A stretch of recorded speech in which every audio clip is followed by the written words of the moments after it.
Hello guys, welcome again to the channel. I am Joydeep and back with a new learning video. So आज का topic है candle rejection theory. ये video बहुत important होगा क्योंकि इस कंसेप्ट के थ्रू आप मार्केट को एक इफेक्टिव एंड प्रैक्टिकल वे में अप्रोच कर सकते हैं। बेसिकली हम दो तरीके का रिजेक्शन डिस्कस करेंगे, that is one candle rejection and two candle rejection. अभी कौन सा कब कहाँ पर कैसे यूज करना है, also lower time frame entries कैसे लेना है, इन सारे पॉइंट्स को इस वीडियो में कवर किया जाएगा। वीडियो थोड़ा लंबा हो सकता है, सो एंड तक बने रहिएगा। Now let's start the video.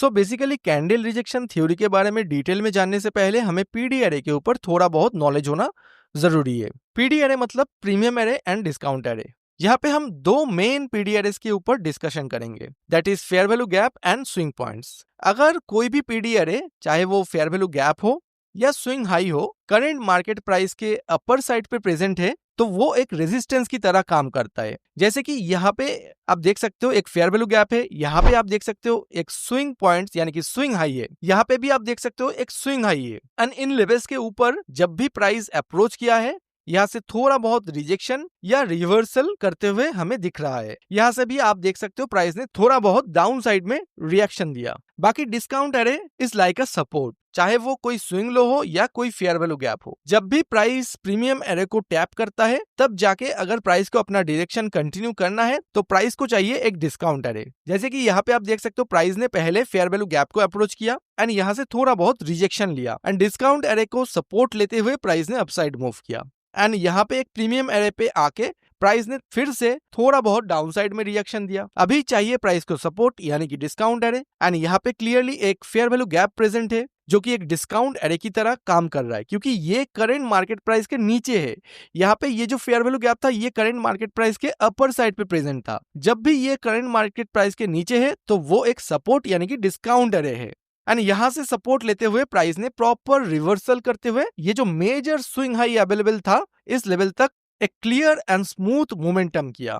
उसके बाद यहाँ पे आके प्राइस ने थोड़ा बहुत रिजेक्शन किया, लेकिन प्राइस को फिर से चाहिए सपोर्ट यानी कि डिस्काउंट एरे जो कि यहाँ पे clearly as a fair value gap present है एंड डिस्काउंट एरे पे आके प्राइस ने क्लियरली सपोर्ट लेते हुए अपसाइड मोमेंटम किया। सो पीडी एरे मतलब swing points and fair value gap अगर करंट मार्केट प्राइस के नीचे प्रेजेंट है तो उसको हम एज ए डिस्काउंट एरे की तरह ट्रीट करेंगे एंड अगर करंट मार्केट प्राइस के अपर साइड पे प्रेजेंट है तो उसको हम एज ए प्रीमियम एरे की तरह ट्रीट करेंगे। लास्ट वीडियो में हमने रेस्पेक्टिंग एंड डिसरेस्पेक्टिंग कैंडल के ऊपर कंप्लीट डिस्कशन किया है। फिर भी यहाँ पे मैं एक शॉर्ट इंट्रो आप लोगों के लिए दे देता हूँ कि रेस्पेक्टिंग कैंडल मतलब कोई भी पीडी एरे यानी कि फेयर वैल्यू गैप या स्विंग पॉइंट्स के ऊपर प्राइस आने के बाद वहां से अगर प्रॉपर तरीके से रिजेक्शन शो करता है, जैसे कि यहाँ पे आपको दिख रहा है एक फेयर वैल्यू गैप है एंड प्राइस इसी फेयर वैल्यू गैप पे आने के बाद प्रॉपर तरीके से अपसाइड पे रिजेक्ट किया है। ऑल्सो यहाँ पे भी जब प्राइस डाउन साइड मूव कर रहा था एंड एक फेयर वैल्यू गैप क्रिएट हुआ है एंड बाद में इस सेम लेवल के ऊपर जब प्राइस ने ट्रेड किया है तो उसी लेवल से प्रॉपरली रिजेक्ट किया है। अभी ये हायर टाइम फ्रेम पिक्चर है, लोअर टाइम फ्रेम पे इसी वीक के अंदर आपको lower time frame fair value gap भी दिखेगा। On the other side discount array के केस में क्या होता है, प्राइस कोई भी पीडी एरे यानी कि कोई भी फेयर वैल्यू गैप या स्विंग पॉइंट्स के बियॉन्ड जाके जब क्लोज कर जाता है यानी कि इस लेवल के ऊपर प्राइस पीडी एरे को रिस्पेक्ट नहीं कर रहा है, पीडी एरे को कंप्लीटली डिसरिस्पेक्ट कर रहा है, यानी कि यहाँ से कोई भी रिजेक्शन प्राइस ने शो नहीं किया बल्कि प्राइस ने ऑपोजिट डायरेक्शन में क्लोज कर दिया। जैसे कि यहाँ पे भी आपको दिख रहा है कि प्राइस डाउन साइड मूव कर रहा था, एक बियरिश फेयर वैल्यू गैप हमारे सामने क्रिएट हुआ, उसके बाद प्राइस ने कंप्लीटली इस लेवल के ऊपर क्लोज कर दिया। तो इन तरीके के कैंडल्स को हम डिसरेस्पेक्टिंग कैंडल बोलते हैं। वैसे अगर आप फेयर वैल्यू गैप को और भी डीपली और सिस्टमेटिकली समझना चाहते हो तो आप हमारा एफवीजी मेंटरशिप प्रोग्राम ज्वाइन कर सकते हो। यहाँ organize notes, exclusive indicators, live sessions और एक एक्टिव कम्युनिटी ग्रुप के थ्रू रियल मार्केट में कैसे ट्रेड करते हैं ये स्टेप बाय स्टेप सिखाया जाता है। अभी आते हैं वन कैंडल रिजेक्शन के ऊपर। बेसिकली जब कोई फेयर वैल्यू गैप या कोई भी स्विंग लो या स्विंग हाई प्रेजेंट है मार्केट में, जब for the first time price उस लेवल को अप्रोच करता है एंड सेम कैंडल के थ्रू प्राइस रिजेक्ट भी करता है तो जाके उस सिनेरियो को हम वन कैंडल रिजेक्शन बोलते हैं। जैसे कि यहाँ पे first, second and third candle के थ्रू एक फेयर वैल्यू गैप क्रिएट हुआ था एंड उसके बाद प्राइस ने एग्जैक्टली फर्स्ट कैंडल में ही रिजेक्शन शो कर दिया, यानी कि एक रेस्पेक्टिंग कैंडल क्रिएट किया। तो ऐसे केस में हम एक्सपेक्ट कर सकते हैं कि नेक्स्ट कैंडल अपना डायरेक्शन कंटिन्यू करते हुए अपसाइड में मूव कर सकता है। ये बुलिश मार्केट है इसलिए हम एक अपसाइड मोमेंटम एक्सपेक्ट कर रहे हैं अगर ये बियरिश मार्केट होता यानी कि प्राइस डाउन साइड कोई भी पीडी एरे को रिस्पेक्ट करते हुए रिस्पेक्टिंग कैंडल क्रिएट करता, तब जाके हम नेक्स्ट कैंडल में डाउन साइड मोमेंटम एक्सपेक्ट करते। यहाँ पे कोई भी पीडी एरे हो सकता है, जैसे कि यहाँ पे आप देख सकते हो फेयर वैल्यू गैप है एंड यहाँ पे स्विंग लो अवेलेबल है। प्राइस ने दोनों ही केस में फर्स्ट कैंडल के थ्रू ही प्रॉपर तरीके से रिजेक्ट किया, यानी कि पीडी एरे के ऊपर प्राइस ने प्रॉपरली रेस्पेक्टिंग कैंडल क्रिएट किया। एंड ऑल्सो इस कैंडल को आप फर्स्ट कैंडल कंसीडर मत करना, क्योंकि इस कैंडल के बाद ही फेयर वैल्यू गैप क्रिएट हुआ है। तो फेयर वैल्यू गैप यानी कि एक पीडी एरे क्रिएट होने के बाद जिस कैंडल के थ्रू प्राइस ने फर्स्ट टाइम इस लेवल को अप्रोच किया है वो ये रेड कैंडल है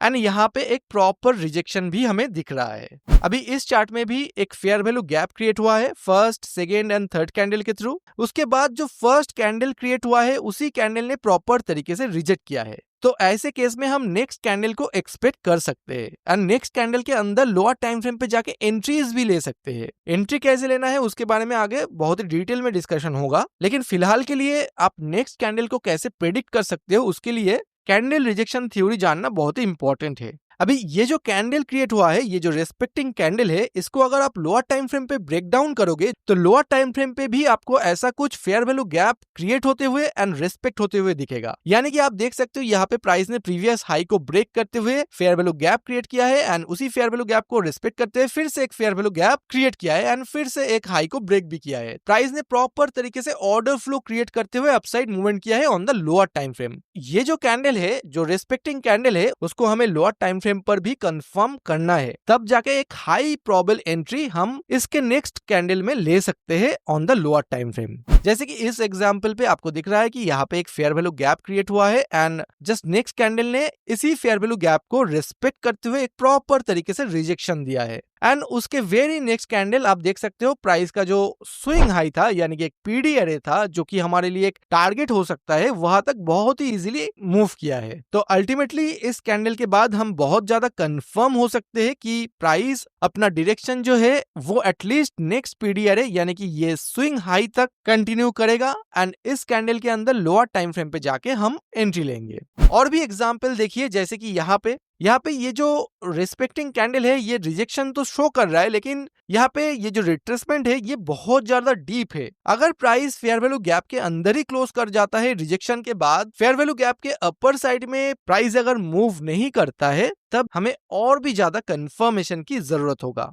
तो इसके बाद जो कैंडल प्रॉपरली आपको यहाँ पे क्रिएट होते हुए दिख रहा है, एक बुलिश कैंडल, उस कैंडल से हम थोड़ा सा कंफर्मेशन ले सकते हैं कि प्राइस अब तो अपना डायरेक्शन जरूर कंटिन्यू करेगा। तो जब आपको बहुत ज्यादा डीप रिट्रेसमेंट दिखेगा तब आपको एक और कैंडल के लिए वेट करना है ताकि आप एक proper and high probable entry ले सको। उसके बाद इस चार्ट में भी मल्टीपल एरियाज में रिस्पेक्टिंग कैंडल क्रिएट होते हुए दिखेगा। जैसे कि यहाँ पे भी देख सकते हो वन कैंडल रिजेक्शन, प्राइस ने एक फेयर वैल्यू गैप क्रिएट किया, उसके बाद ऐसा नहीं कि वेरी नेक्स्ट कैंडल ही फेयर वैल्यू गैप को अप्रोच करेगा। आप देख सकते हो बहुत देर बाद प्राइस ने जब फेयर वैल्यू गैप को अप्रोच किया है तो उसी सेम कैंडल के थ्रू हमें अपसाइड मोमेंटम दिख रहा है। तो इसके हिसाब से हम नेक्स्ट मोमेंटम ये स्विंग हाई तक बहुत ही इजीली प्रेडिक्ट कर सकते हैं एंड लोअर टाइम फ्रेम पे जाके बहुत ही हाई प्रोबेबल सेटअप के साथ ट्रेड कर सकते हैं। उसके बाद देखिए प्राइस ने डाउन साइड मूव किया, down side fair value gap create किया एंड वेरी फर्स्ट कैंडल जो प्राइस को अप्रोच किया है वहां से रिजेक्शन आया है एंड नेक्स्ट कैंडल आप देखिए कंप्लीटली एक स्ट्रॉन्ग बियरिश कैंडल। मतलब नेक्स्ट कैंडल को प्रेडिक्ट करना ही कैंडल रिजेक्शन थ्योरी है। अगर वेरी फर्स्ट कैंडल जो फेयर वैल्यू गैप या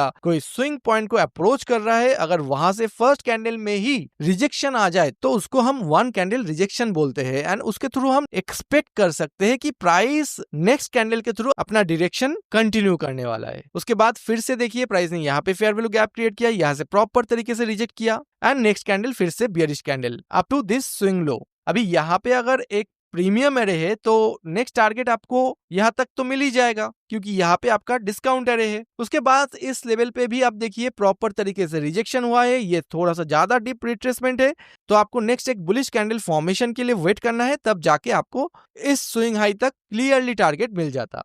फिर से आप देखिए यहाँ पे फेयर वैल्यू गैप है, एक रिस्पेक्टिंग कैंडल, फर्स्ट कैंडल ने ही रिजेक्ट किया है, तो इसके बाद क्लियरली देखिए नेक्स्ट कैंडल एक बुलिश कैंडल क्रिएट हुआ है। ऐसे हम बहुत ही इजीली नेक्स्ट कैंडल को प्रेडिक्ट कर सकते हैं। उसके बाद इन लेवल्स पे भी आपको फेयर वैल्यू गैप दिख रहा है एंड यहाँ पे भी आपको क्लियरली एक रिस्पेक्टिंग कैंडल, एक रिजेक्शन दिख रहा है एंड नेक्स्ट कैंडल आप देखिए एक स्ट्रॉन्ग बुलिश कैंडल। तो बहुत ही इजीली आप इसको समझ सकते हो। इस एग्जाम्पल पे थोड़ा और भी डिटेल में ब्रेक डाउन करते हैं। जैसे कि यहाँ पे एक फेयर वैल्यू गैप है, फर्स्ट कैंडल ने रिजेक्शन शो किया है, यानी कि एक रेस्पेक्टिंग कैंडल क्रिएट किया है, यानी कि एक वन कैंडल रिजेक्शन का केस है। उसके बाद आप देख सकते हो ये जो हाई है ना, ये हमारा इनिशियल बायस होता है एंड जो अल्टीमेट बायस होता है वो होता है ये मेजर स्विंग हाई। तो अभी लोअर टाइम फ्रेम पे थोड़ा सा ब्रेक डाउन करते हैं। सो यहाँ पे ये जो लाइन दिख रहा है आपको, ये higher time frame fair value gap है।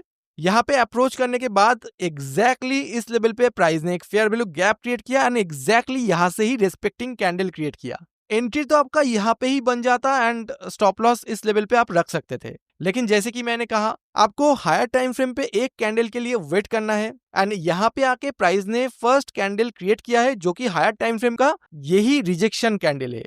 इसी रिजेक्शन कैंडल को आपको लोअर टाइम फ्रेम पे देखिए प्रॉपर तरीके से फेयर वैल्यू गैप क्रिएट होते हुए एंड उसको रेस्पेक्ट होते हुए दिख रहा है। तो क्लियरली इन लेवल्स के ऊपर तो आप ट्रेड ले ही सकते हो एंड बाद में आप देख सकते हो अगर आप फर्स्ट एंट्री ले लेते हो यहाँ से जो कि एक higher time frame fair value gap के अंदर है, तो भी आपका टारगेट यानी कि इनिशियल बायस तक आपका इजीली टारगेट अचीव हो जाएगा। सेकेंड एंट्री जो एक फेयर वैल्यू गैप को रिस्पेक्ट करते हुए दूसरा फेयर वैल्यू गैप क्रिएट हुआ है, वहां से भी आप ले सकते थे एंड मान लो इन सारे फेयर वैल्यू गैप क्रिएट होने के बाद ये हाई को ब्रेक करने के बाद प्राइस ने जब एक न्यू फेयर वैल्यू गैप इस लेवल पे क्रिएट किया, तो जाके यहाँ से आप सबसे ज्यादा हाई प्रोबेबल एंट्री ले सकते हो एंड आप देख सकते हो यहाँ से जो मोमेंटम मिला है वो बहुत ही शार्प एंड स्मूथ मिला है। हालांकि ये लेवल तो हमारा इनिशियल बायस है, अल्टीमेट बायस तो बहुत ज्यादा ऊपर है, तो आप सोच सकते हो आप कितना ज्यादा टारगेट ले सकते हो एंड आप देख सकते हो जो फेयर वैल्यू गैप क्रिएट हुआ है उस फेयर वैल्यू गैप के ऊपर एग्जैक्टली रिस्पेक्टिंग कैंडल भी क्रिएट हुआ है। सो आप फर्स्ट कैंडल के बाद ही अपना स्टॉप लॉस को भी ट्रेल कर सकते थे इस रिस्पेक्टिंग कैंडल के नीचे एंड आप यहाँ पे बहुत ही इजीली एक हाई आरआर ट्रेड के साथ अपना टारगेट अचीव कर लेते। आप देख सकते हो हायर टाइम फ्रेम पे भी प्राइस ने इनिशियल बायस एंड अल्टीमेट बायस तक बहुत इजीली अपने आप को डिलीवर कर दिया। अभी आते हैं टू कैंडल रिजेक्शन पर। बेसिकली यहाँ पे एक ही डिफरेंस है, अगर कोई भी फेयर वैल्यू गैप या स्विंग पॉइंट पे अप्रोच करने के बाद फर्स्ट कैंडल के थ्रू प्राइस रिजेक्ट नहीं करता है एंड ऐसे केस में अगर सेकेंड कैंडल फर्स्ट कैंडल के लो को स्वीप करते हुए प्रॉपर तरीके से एक रेस्पेक्टिंग कैंडल क्रिएट करता है, तो जाके नेक्स्ट कैंडल के थ्रू हम इजीली प्रेडिक्ट कर सकते हैं कि प्राइस अपना डायरेक्शन कंटिन्यू कर सकता है। यहाँ पे भी एक स्विंग लो प्रेजेंट था एंड इस लेवल पे अप्रोच करने के बाद प्राइस ने फर्स्ट कैंडल के थ्रू रिजेक्ट नहीं किया है, बल्कि ठीक नेक्स्ट कैंडल ने इस कैंडल का लो को स्वीप करते हुए एक प्रॉपर रिजेक्शन शो किया है, यानी कि एक respecting candle to the upside create किया है। इसके बाद हम इजीली प्रेडिक्ट कर सकते हैं कि प्राइस अपना डायरेक्शन कंटिन्यू कर सकता है अप टू द बायस। लेकिन अगर फर्स्ट एंड सेकंड कैंडल के अंदर भी प्रॉपर तरीके से प्राइस रिजेक्ट नहीं कर पा रहा है, तो जाके हमें क्लियरली समझना है कि प्राइस इन लेवल्स के ऊपर कंसोलिडेट करने वाला है एंड इस टाइम पे यहाँ पे कोई भी ट्रेड हमें अवॉइड करना चाहिए।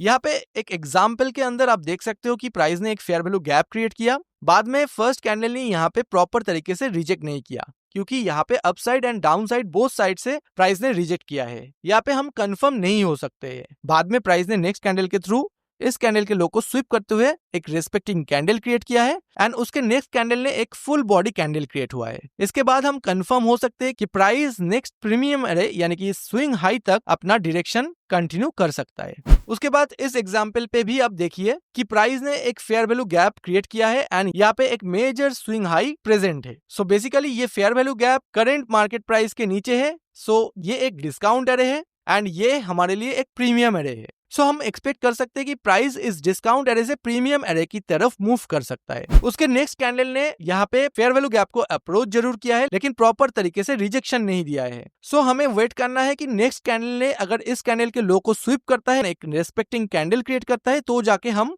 लोअर टाइम फ्रेम एंट्री के लिए देख सकते हैं। अभी आप देख सकते हो कि नेक्स्ट कैंडल ने इसी कैंडल के लो को प्रॉपर तरीके से स्वीप करते हुए एक रेस्पेक्टिंग कैंडल अपसाइड पे क्रिएट किया है। अभी लोअर टाइम फ्रेम पे हम एंट्री के लिए रेडी है। सो लोअर टाइम फ्रेम एंट्री तो हम डिस्कस करेंगे ही, उससे पहले यहाँ पे आप देखिए कि प्राइस ने बहुत ही इजीली एक स्ट्रॉन्ग कैंडल के साथ एक ही कैंडल के अंदर अपने आप को अपने बायस तक बहुत ही स्मूथली डिलीवर किया है।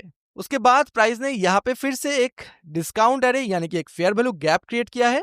ऑल्सो प्राइस एक स्विंग हाई यानी कि एक प्रीमियम एरे के ऊपर भी ट्रेड कर रहा है। तो यहाँ पे आप थोड़ा सा समझिए कि इस स्विंग हाई के ऊपर जो फर्स्ट कैंडल क्रिएट हुआ था उसने प्रॉपर तरीके से डाउन साइड रिजेक्ट नहीं किया है। तो इस कैंडल के हाई को स्वीप करते हुए एक कैंडल ने डाउन साइड मूव किया है and respecting candle down side create किया है। तो जाके हमें क्लियरली समझ में आना चाहिए कि यहाँ पे प्राइस अपना डायरेक्शन कंटिन्यू कर सकता है फॉर द डाउन साइड, लेकिन यहाँ पे एक सपोर्ट भी है यानी कि एक फेयर वैल्यू गैप भी है। अगर प्राइस को अपसाइड जाना है तो प्राइस को इस कैंडल के लो को स्वीप करते हुए अपसाइड एक रेस्पेक्टिंग कैंडल क्रिएट करना होगा। लेकिन नेक्स्ट कैंडल में आप देख सकते हो कि प्राइस ने इस कैंडल के लो को स्वीप नहीं किया है बल्कि इस लो के नीचे जाके प्राइस ने क्लोज कर दिया। तो जाके प्राइस का जो टारगेट होता है for the higher time frame वो होता है नेक्स्ट डिस्काउंट एरे यानी कि नेक्स्ट स्विंग लो। तो यहां तक प्राइस क्लियरली मूव कर सकता है एंड लोअर टाइम फ्रेम पे जाके हम एंट्रीज भी डाउन साइड के लिए ले सकते हैं अप टू दिस लेवल।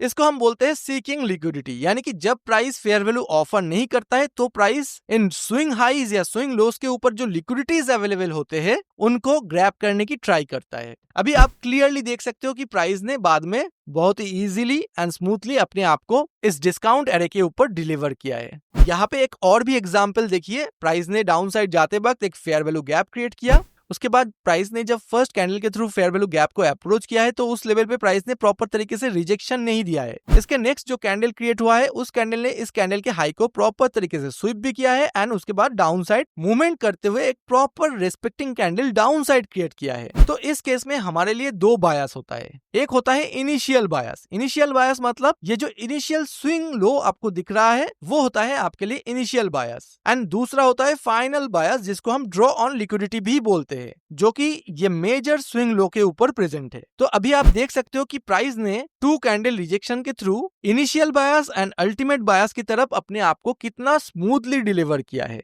यहाँ पे भी आप देख सकते हो कि प्राइस ने जब फेयर वैल्यू गैप को अप्रोच किया है तो प्रॉपर तरीके से रिजेक्ट नहीं किया है एंड नेक्स्ट कैंडल ने फर्स्ट कैंडल के लो को स्वीप करते हुए अपसाइड मोमेंटम किया है। तो उसके बाद हम प्रेडिक्ट कर सकते हैं कि प्राइस इस स्विंग हाई तक अपने आप को डिलीवर जरूर करेगा। ठीक है, ऐसे हम प्रेडिक्ट कर सकते हैं कि प्राइस कौन से साइड पे अपना मोमेंटम कंटिन्यू कर सकता है। उसके बाद आप देख सकते हो कि प्राइस ने ये स्विंग हाई को अप्रोच करने के बाद यहाँ पे इस कैंडल के हाई के ऊपर जो लिक्विडिटी था उसको ग्रैब करते हुए डाउन साइड मूव किया एंड डाउन साइड मूव करते टाइम प्राइस ने डाउन साइड एक फेयर वैल्यू गैप क्रिएट किया एंड ये जो down side fair value gap था इसके अंदर भी प्राइस ने प्रीवियस कैंडल के हाई को स्वीप करते हुए एक रेस्पेक्टिंग कैंडल क्रिएट किया। तो ऑब्वियसली हम इसके बाद प्रेडिक्ट कर सकते हैं कि ये नेक्स्ट कैंडल एक डाउन साइड बियरिश कैंडल बनने वाला है एंड इस नेक्स्ट कैंडल के अंदर जाके हम ट्रेड भी ले सकते हैं। लेकिन पहले आपको ओवरऑल कंसेप्ट को समझना होगा। इसके बाद देखिए यहाँ पे प्राइस ने एक स्विंग हाई को अप्रोच किया, साथ ही साथ प्राइस ने एक फेयर वैल्यू गैप पे भी अप्रोच किया है। इस केस में प्राइस ने अपर साइड पे भी रिजेक्शन दिया है एंड लोअर साइड पे भी रिजेक्शन दिया है। तो यहाँ पे हमें वेट करना है कि प्राइस कौन से साइड को रेस्पेक्ट करता है। अभी इन लेवल्स को हम as a premium array and discount array की तरह भी ट्रीट करते हैं, लाइक सपोर्ट एंड रेजिस्टेंस। इसके बाद आप देखिए प्राइस ने यहाँ पे इस लो को स्वीप किया है एंड हाई को भी वन काइंड ऑफ स्वीप किया है, लेकिन जो रिजेक्शन आया है वो इस लो से आया है, हाई के ऊपर इतना ज्यादा रिजेक्शन नहीं है। इसके बाद आप देख सकते हो कि प्राइस ने बहुत ही इजी तरीके से फाइनल ड्रॉ ऑन लिक्विडिटी यानी कि फाइनल स्विंग हाई, जहां पे हमारे पास एक प्रीमियम एरे अवेलेबल है जो कि हमारे पास एक रेजिस्टेंस है, उस लेवल तक अपने आप को प्राइस ने बहुत ही इजीली एंड स्मूथली डिलीवर किया है। अभी यहाँ से एंट्री भी ले सकते हैं। कैसे?